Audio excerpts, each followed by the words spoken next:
Sebelum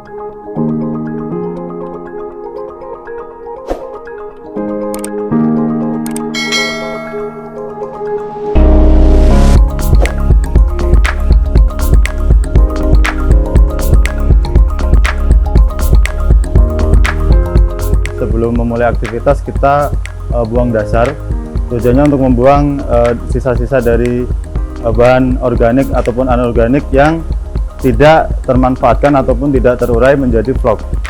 Itu dilakukan selama kurang lebih 7 detik untuk pembuangan dasarnya.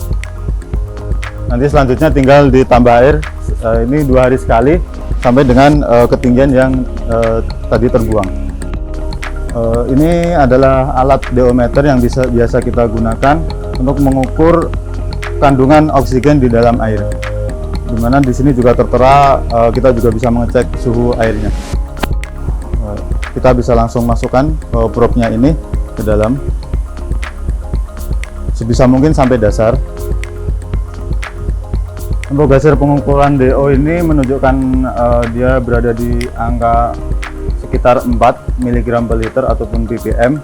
Ini menandakan bahwa DO di dalam air budidaya ini masih dalam batas wajar ya, masih dalam batas minimum, karena batas minimumnya itu 3 minimal untuk bioflok. Jadi dia masih mencukupi untuk metabolisme ikan maupun metabolisme dari bakteri vlog yang berada di dalam air. Selanjutnya setelah pengecekan DO dan suhu ya, kita lakukan pengecekan pH dari air. Biasanya untuk bioflok dia pasti di bawah 7 untuk pH-nya. Untuk batas optimumnya dalam budidaya bioflok biasanya antara rentan 6 sampai dengan 7 ya. Akan tetapi sering terjadi juga pH-nya di bawah 6. Itu bisa kita lakukan untuk mengangkat pH dengan penambahan kapur. Itu tujuannya untuk menaikkan pH. Setelah pengecekan kualitas air, pengambilan vlog itu kita catat datanya, kemudian kita lakukan feeding.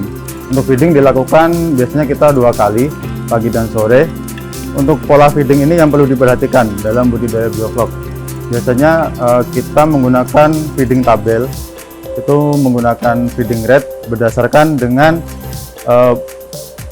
berapa banyak pakan yang akan kita berikan ke ikan, itu disesuaikan dengan bobot ikan dari total dalam satu kolam.